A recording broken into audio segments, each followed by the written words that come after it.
نحمده ونصلي على رسوله الکریم۔ ایک مسئلہ پوچھا گیا ہے کہ ایک عورت عدالت میں جاتی ہے اور خلا دائر کرتی ہے اور خاوند عدالت میں حاضر نہیں ہوتا اور عورت کو ڈگری مل جاتی ہے،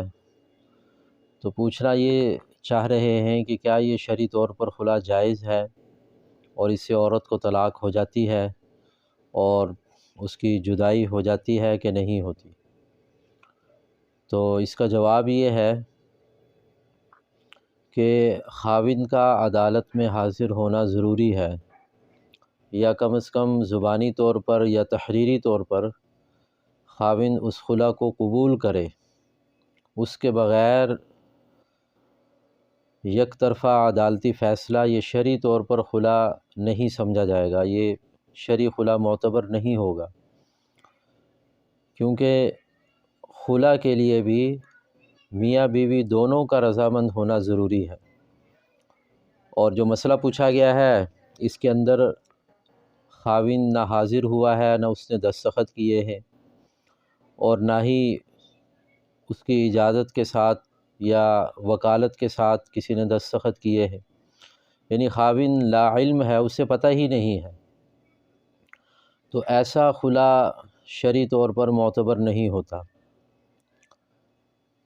خلا اور طلاق کے اندر یہی فرق ہے کہ خلا میں بھی طلاق ہوتی ہے، اخیر اس کا نتیجہ خاوند طلاق ہی دیتا ہے، لیکن اس میں صرف یہ ہے خلا میں کہ پہل عورت کرتی ہے،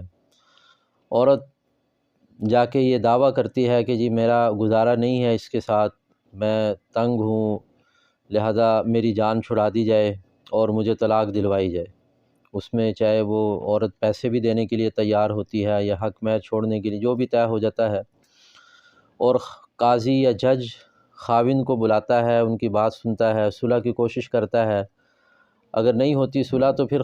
قاضی یا جج خاوند کو مجبور کرتا ہے کہ تم اب اس کو طلاق دو، سائن کرواتا ہے، اس سے لکھواتا ہے، تو خلا میں بھی خاوند طلاق ہی دیتا ہے۔ لیکن آج کل کے جو خلا ہیں، ہماری عدالتیں جو ڈگریاں دے رہی ہیں، اس میں خاوند کو پتہ ہی نہیں ہے بیچارے کو، اور عورت چلی جاتی ہے، یک طرفہ فیصلہ لے لیتی ہے اور وہ اس کو ڈگری مل جاتی ہے، 3 مہینے میں ڈگری مل جاتی ہے، زیادہ پیسے دے دو تو جلدی ڈگری مل جاتی ہے، 1 ہفتے کے اندر بھی ڈگری تیار ہو جاتی ہے۔ تو بہرحال یہ شرعی طور پر خلا معتبر نہیں ہے۔ ہاں، کچھ شرائط ہیں فقہ کے اندر جس کی وجہ سے یہ یک طرفہ عدالتی جو فیصلہ ہے یہ معتبر ہو جاتا ہے عورت کے حق میں، اور اس کی خاوند سے جدائی ہو جاتی ہے اور وہ طلاق معتبر ہو جاتی ہے۔ وہ شرائط یہ ہیں کہ سب سے پہلی شرط تو یہ ہے کہ خاوند نامرد ہو، یعنی وہ عورت کے جو حق زوجیت ہے اس کو ادا کرنے پر قادر نہ ہو۔ آج کل یہ بہت سارے مسائل سامنے آ رہے ہیں، میڈیا کا دور ہے، شادیاں کر لیتے ہیں، بعد میں پھر پریشانی ہوتی ہے، پھر بات کھلتی ہے، بدنامی بھی ہوتی ہے، پھر وہ طلاق تک بات آ جاتی ہے۔ تو خاوند اگر نامرد ہے یا خاوند مجنون ہے، دیوانہ ہے، پاگل ہو گیا ہے، یا اسی طرح خاوند مفقود ہے، لاپتہ ہو گیا، اس کا پتہ ہی نہیں ہے، مل ہی نہیں رہا، زندہ ہے، مر گیا ہے، بہت تلاش کیا، کئی سال گزر گئے۔ یہ افغانستان کا جب مسئلہ ہوا تو اس میں یہ بہت سارے مسائل سامنے آئے،